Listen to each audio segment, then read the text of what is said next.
Shalom saudara-saudara yang kekasih dalam Tuhan dimanapun berada. Selamat pagi, selamat kita memuji dan mendengar firman Tuhan dalam rangka kebangkitan Isa Al-Masih, kebangkitan Yesus Kristus dari kuburan. Puji Tuhan. Anak Allah, Yesus namanya, menyembuhkan, menyucikan akan hati, tebus dosaku, kubur kosong membuktikan Dia hidup. Bab Yesus hidup, ada hari esok. Bab Yesus hidup, ku tak gentar, karena aku tahu Dia pegang hari esok. Hidup jadi berarti bab Dia hidup, karena aku tahu Dia pegang hari esok. Hidup jadi berarti bab Yesus hidup. Mari kita berdoa saudara. Terpuji nama Tuhan. Pagi ini kami beroleh mengucap syukur, bersorak-sorai memuji bahwa Allah yang kami sembah, Yesus yang kami sembah adalah Yesus yang hidup, yang telah kalahkan maut, telah kalahkan kuburan. Tuhan telah bangkit dari kubur sehingga kami bersorak-sorai, kami dapat mengucap syukur sebab kuasa kebangkitan-Mu, walaupun itu telah terjadi kurang lebih 2000 tahun yang lalu, kuasa Tuhan sampai hari ini. Itu sebabnya kami bersyukur pada siang hari ini Roh Tuhan akan menolong kami, mengurapi kami. Bahkan pujian yang kami pujikan, setiap kata dari firman akan menjadi berkat bagi kami semua ya Tuhan. Dari pendengaran kami dan semuanya, dengar doa kami di dalam nama Tuhan Yesus yang sudah bangkit dari kubur. Kami bersyukur dan berterima kasih. Haleluya, haleluya. Amin.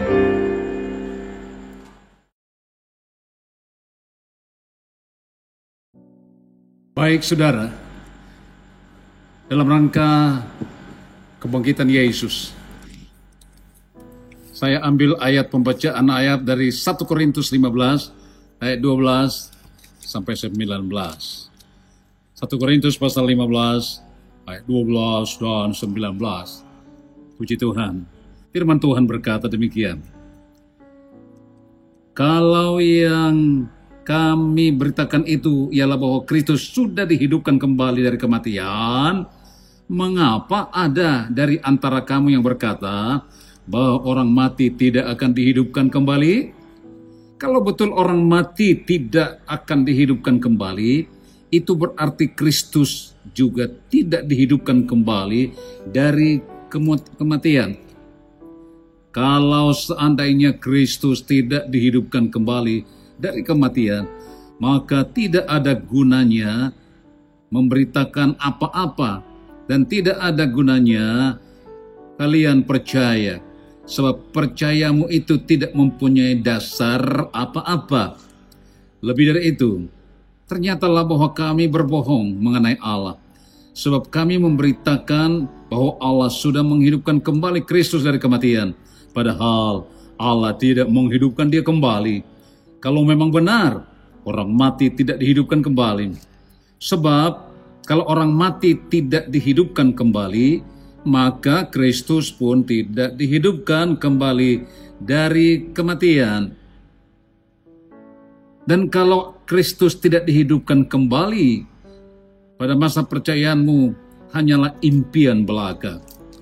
Itu berarti kalian masih dalam keadaan berdosa dan tidak mempunyai harapan sama sekali. Itu berarti bahwa orang-orang Kristen yang sudah meninggal juga tidak punya harapan. Kalau pengharapan kita kepada Kristus terbatas, pada hidup kita di dalam dunia ini saja, maka dari seluruh umat manusia dalam dunia, kitalah yang paling malang. Saudaraku yang kekasih dalam Tuhan, salah satu kemenangan, salah satu kebahagiaan umat Kristen, umat Tuhan adalah memiliki Yesus yang tidak mati, yang tidak bangkit dari kubur, tetapi yang setianya bahwa kita tahu Kristus bangkit dari kubur. Ia bangkit dari kematian. Kalau kebangkitan itu merupakan dongeng, hanya seperti cap jempol atau orang berkata hebat, tetapi tidak ada fakta. Kalau itu hanya mitos, kita percuma. Tapi puji Tuhan bahwa ini fakta kurang lebih 2000 tahun yang lalu. Allah yang menjelma jadi manusia 100%, Allah 100%. Dia betul-betul dikubur selama 3 hari, 3 malam. Dan kalau kita mendengarkan hal ini, Yesus adalah satu-satunya yang luar biasa. Pemberitaan kita adalah pemberitaan yang hidup.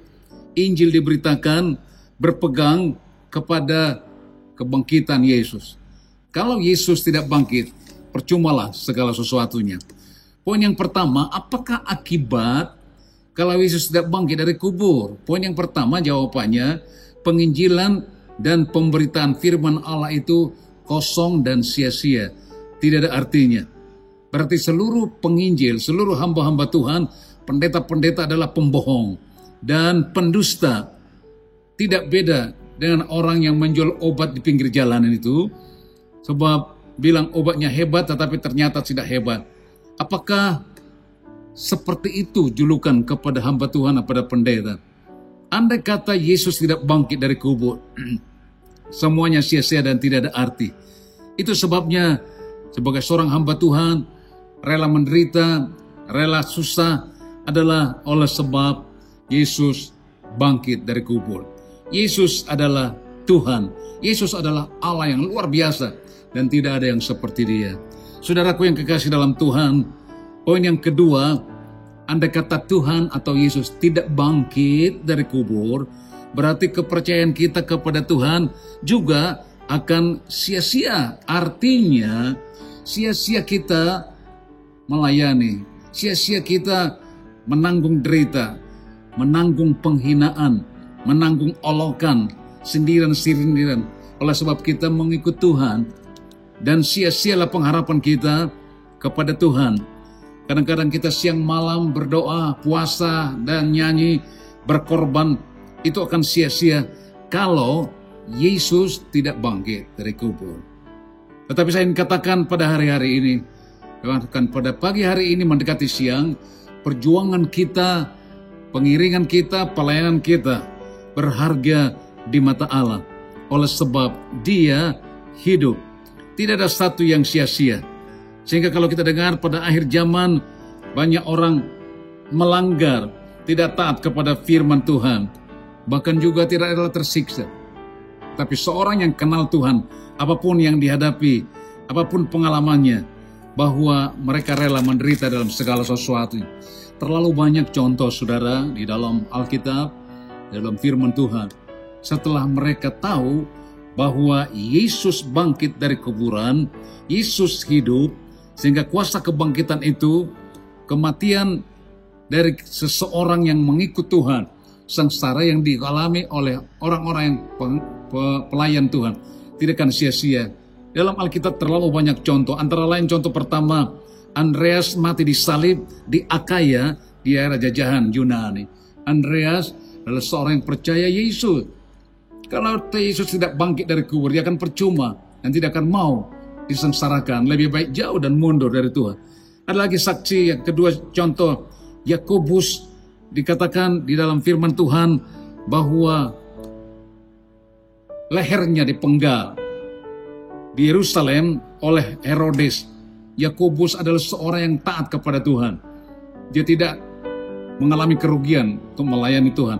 Tetapi oleh sebab Yesus bangkit dari kubur, rela menyerahkan seluruh kehidupannya. Matius menurut catatan dibeleh, bahkan disengsarakan juga di Efesus. Baik Filipus, firman Allah berkata, dia digantung di tiang pemacungan. Mereka menerima segalanya dan tidak akan pernah kecil hati. Kuasa kebangkitannya nyata. Terlalu banyak contoh. Antara lain yang terakhir saya menyampaikan bahwa Thomas yang disebut juga seorang pengikut Tuhan setelah percaya dan melihat. Salah satu contoh yang luar biasa. Menurut sejarah dia dibelah dua dan dengan pisau tajam di Jalan Kora di daerah India Timur. Banyak lagi tokoh-tokoh mengalami sengsara, saudara. Banyak persoalan yang hadapi. Tapi saya ingin menyampaikan apapun yang kita hadapi. Dan seperti contoh yang telah dihadapi oleh tokoh-tokoh pada zaman dulu. Kuasa kebangkitan itu mempunyai arti yang sangat besar dalam kehidupan manusia. Saudaraku, apa yang saudara alami hari-hari ini mengikut Tuhan berapa lama? Pengorbananmu, pelayananmu, pengabdianmu berapa lama? Mari kita merenungkan. Jangan cepat kecil hati, jangan cepat mutung, jangan cepat tersinggung, jangan langsung menyalahkan Tuhan. Tetapi kita harus bangkit dalam kehidupan kita hari-hari yang terakhir ini. Harapan kita tidak akan pernah percuma di dalam Tuhan.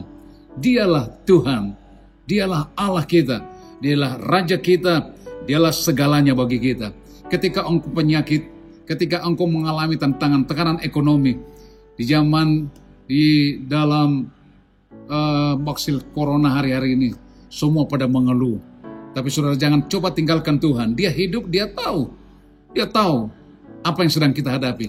Tetapi oleh sebab Tuhan hidup, dia bangkit dari kubur. Hidup ini sangat berarti dalam Tuhan. Allah kita adalah Allah yang luar biasa.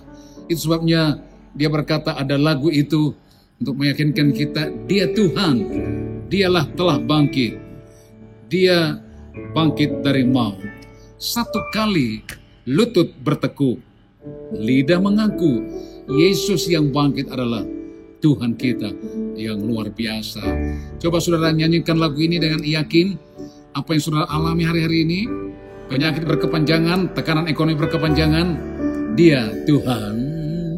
Dia Tuhan, dia Tuhan, dia telah bangkit dari maut, dialah Tuhan. Setiap lutut bertelut, setiap lidah mengaku bahwa Yesuslah Tuhan. Setiap lutut bertelut, setiap lidah mengaku bahwa Yesuslah Tuhan. Ayat terakhir 1 Korintus pasal 15, ayat yang tidak asing bagi saudara. Saya akan bacakan dalam ayatnya yang ke-58. Firman Tuhan berkata, oleh sebab itu saudara-saudaraku yang tercinta, hendaklah kalian kuat dan teguh. Bekerjalah terus untuk Tuhan dengan sungguh-sungguh, sebab kalian mengetahui bahwa semua yang kalian kerjakan untuk Tuhan tidak akan pernah percuma. Puji Tuhan. Apa yang kita lakukan, apa yang kita kerjakan, dia tahu sebab dia hidup. Satu kali lutut bertekuk, lidah mengaku bahwa Yesus adalah Tuhan. Tidak percuma dan tidak akan pernah kecewa ketika saudara dan saya terus setia mengikut dia, melayani dia, dimanapun saudara berada hari ini. Jangan coba-coba menyimpang, jangan coba-coba menjauh dari Tuhan, sebab dia bangkit, dia hidup, dia tahu apa yang kita kerjakan, dia tahu apa yang kita lakukan. Oleh sebab itu bertahan, ada berkata, biarlah terus bersekutu dengan Tuhan, terus melayani, terus menjadi saksi bahwa tidak sia-sia. Mengapa tidak sia-sia? Sebab Yesus sudah bangkit dari kubur. Kita harus bangkit hari-hari ini. Bangkit dalam pemikiran, bangkit dalam emosi, dalam hal tetap percaya, berserah sepenuh kepada Tuhan. Maka Tuhan akan menolong kita dan menguatkan kita. Tuhan memberkati kita semua hari-hari ini, dimanapun kita berada. Amin. Kita berdoa. Segala puji dan hormat bagi Yesus yang bangkit dari kubur. Harapan kami ke depan bahwa Engkau hidup, Engkau luar biasa Bapa. Ampuni kelemahan kekurangan kami. Jika coba-coba menjauh dan lari, coba mutung oleh sebab persoalan yang menekan hidup ini. Tetapi apalah artinya persoalan penyakit yang kami hidup hari-hari. Sebab Yesus hidup, Engkau tahu segalanya. Engkau Allah yang Rahmani Rahim. Engkau Allah yang dapat mengampuni, sekaligus dapat mengangkat dan memulihkan kami, memulihkan jemaat Tuhan. Rumah tangga, usaha, pekerjaan, studi. Tuhan berkuasa membangkitkan sebab Yesus hidup. Kami menyerahkan hidup kami dalam tangan-Mu ya Tuhan. Segala puji bagi nama-Mu. Terima kasih jemaat Tuhan, khusus jemaat Elim. Dalam rangka Paskah, mereka akan menerima ayat-ayat firman Tuhan yang telah ada dan akan dibagikan. Hamba berdoa buat telur Paskah yang telah disiapkan supaya dapat dibagikan dengan sukacita. Jemaat yang dapat menerima bukan hanya telur Paskah, tetapi dapat menerima satu ayat firman untuk mereka baca, untuk mereka renungkan, sehingga apapun kata firman yang mereka terima akan menjadi berkat yang luar biasa. Di dalam berkat nama dari Tuhan Yesus Kristus, telur dan ayat yang telah dibagikan, disiapkan, akan diterima oleh khusus jemaat Elim, orang yang percaya kepadamu, dan mereka akan bangkit dan hidup sesuai dengan kehendak Tuhan. Terima kasih Bapa. Terima kasih Roh Kudus. Masuki siang hari ini, hamba serahkan seluruh jemaat Tuhan dimanapun mereka berada. Haleluya. Saudaraku, terimalah berkat Tuhan pada siang hari ini. Turunlah berkat damai, kemenangan, kekuatan, kesehatan. Berkat-berkat jasmani dan rohani yang melimpah dari Yesus. Persekutuan kuat kuasa Roh Kudus memimpin menyertai seluruh jemaat, seluruh anak-anak Tuhan yang percaya. Mulai siang hari ini sampai Maranatha, Yesus segera datang kembali bagi gerejanya. Kami akhiri ucapan syukur, memuji memuliakan nama-Mu dalam nama Tuhan Yesus Kristus. Haleluya. Kita akhiri dengan satu lagu, saudara. Kita nyanyi bersama, keindahan di hadapanku, kemurahan dan semua berangsang oleh sebab Tuhan bangkit, oleh sebab Tuhan hidup. Keindahan di hadapanku, kemurahan di belakangku, kekuatan di sisiku, keyakinan di dalamku, kemenangan di perjalananku, ya, kesukaan di hatiku, kedamaian dalam hambariku, keindahan di dalam Yesus. Hidup ini sangat indah dengan Yesus. Hidup ini berarti bersama Dia. Hidup ini tambah entas bakari, karena Yesus menuntut hidupku. Katakan lagi, hidup ini sangat indah dengan Yesus. Hidup ini bersama Dia. Hidup ini tambah manis setiap hari,